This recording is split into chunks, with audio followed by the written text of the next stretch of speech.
Ron DeSantis and Donald Trump are apparently feeling a little bit of pressure down in Florida in their gubernatorial election from Andrew Gillum. And that was represented today by Donald Trump attacking in a kind of underhanded way the popular Tallahassee mayor. Trump said in Florida, there is a choice between a Harvard and Yale educated man named Ron DeSantis, who has been a great congressman and will be a great governor, and a Dem who is a thief and who is mayor of poorly run Tallahassee, said to be one of the most corrupt cities in the country. Says who? I don't know. You never know. You never know. It's worse than anybody knows. He has like 3 things he says. But there, Harvard and Yale educated man and a thief. Oh my God.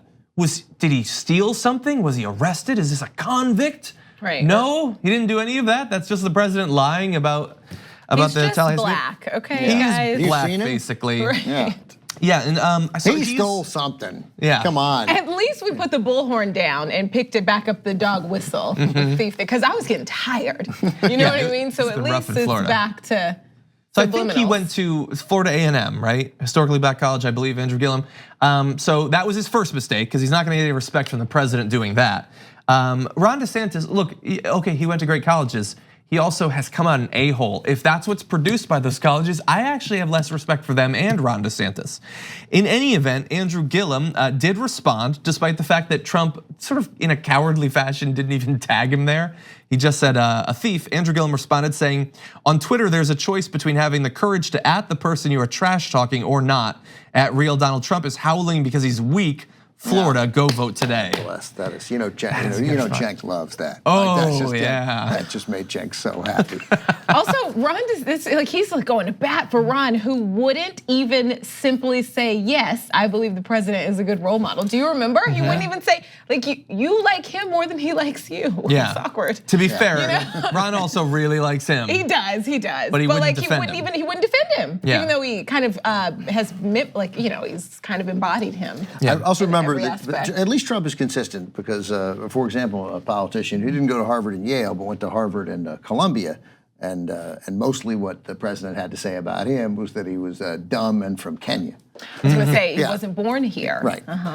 Nor was he smart, right? It almost seems like it doesn't even matter. He got in because of affirmative action. I know. It's like I wonder if there's some common denominator that would make him say this about both of them. Can't think of it. Well, look, polls are showing that it is a very close race. I think generally the ones I've been seeing have Gillum up by a little bit, but regardless, it is very close. I'm going to tell you that Gillum is up in 7 of the last 8 polls, although 2 of those 7 he's up just 1. DeSantis leads in 1 poll, and there was a poll out today, I believe, or yesterday, that had Gillum, 2 out yesterday, 1 Gillum by 1, Gillum by 5, basically average of 3.2 in those 8 polls. Which is not enough to be confident or to get cocky in the remaining days. But if the metrics hold and Democrats just turn out more, then that's the exact kind of race where he was at a 3.2% lead and he wins by 5, which is what we would, of course, like to see on Election Day. Yeah, and so perhaps because it's getting so tight, according to Politico, Trump plans to visit Florida twice to campaign for DeSantis and for Rick Scott. And it's not like he has that many days left. Like if he's fitting in 2 trips there, that is a pretty big commitment. There are apparently plans to blanket the state with robocalls and things like that. And that same poll yesterday had Bill Nelson up 4 on Rick Scott. The Democrats, in some ways, phoning in this election, and Bill Nelson would be an example of that. I mean, he probably shouldn't be in the United States Senate. He should be there if the choice is Bill Nelson or Rick Scott. It's not even a close choice, but. If Bill Nelson wins, it's just a sign that things are going well for Democrats. Then that was a good day. Because in a different kind of year, I have every doubt. Rick Scott has he's met half the voters in Florida. I mean, he's a relentless campaigner, and Bill Nelson doesn't like to leave the house. So yeah, Bill Nelson, he's right on some of the issues, but he's not inspiring much excitement. Even in my voice right now. Don't you always think though, and also like far too many, we were talking about polls, but like far too many times recently, polls mean absolutely nothing.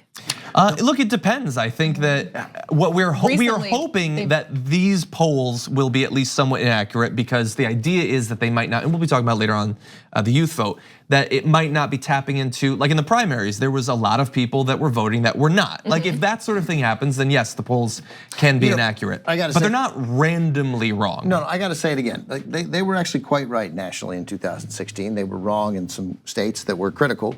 But I made this point.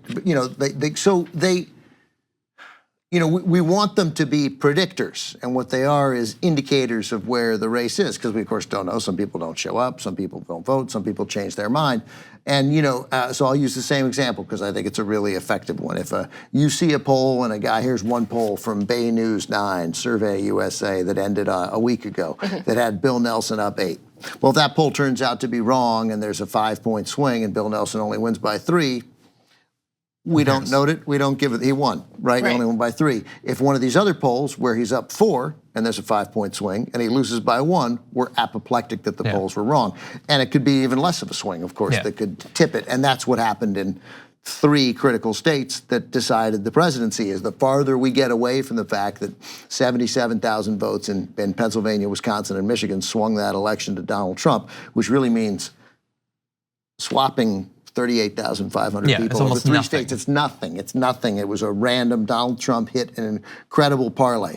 What 538 correctly pointed out each week, I think it was 538, they kept saying the chance of Donald Trump winning as it came down the stretch is like an NFL kicker missing a 42-yard field goal. As it got closer or further away, they'd say 44 yards, 39 yards.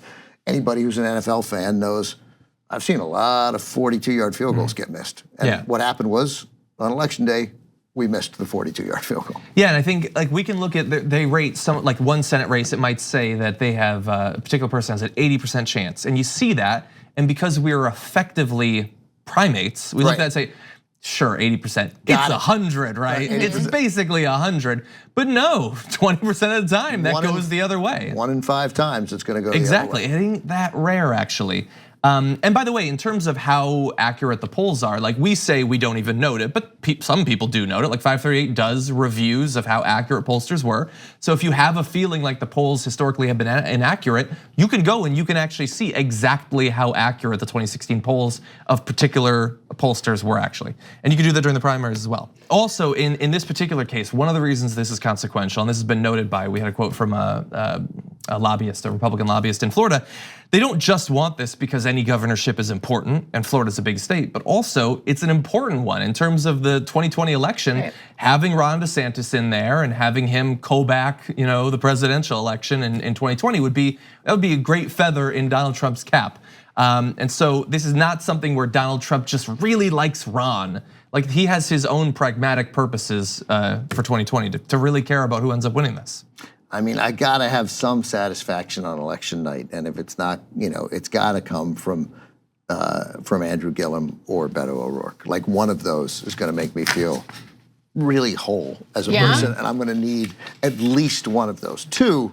What about Abrams in Georgia, though? I think that. No, that would be great because I think partly because the person that they're running against in both these cases in Florida, it's DeSantis, who I've hated for some time, and it's Trump who has taken, Gillum is really running against Trump. And obviously Ted Cruz is so odious. Kemp is pretty bad though. He is, I think it's the voter suppression part. That's that what I'm can saying, be overcome. Kemp might be more dangerous, but I have a long history of I've just been made aware of how horrible Brian Kemp is. But that's a good point, and it's Georgia. So Florida we know is capable. That Florida's stumbled into doing the right thing a couple of times. Georgia hasn't in some time. So that would I will include. You know what? But I'm going to need 2. You need 2. Okay. I need 2 of the 3. 2 of Abrams, O'Rourke, or Gillum. Okay, you need 2. Okay, got it. Okay. Thanks for watching this free clip of the Young Turks. Don't forget to become a TYT member today. For more exclusive content, join now at tyt.com/join.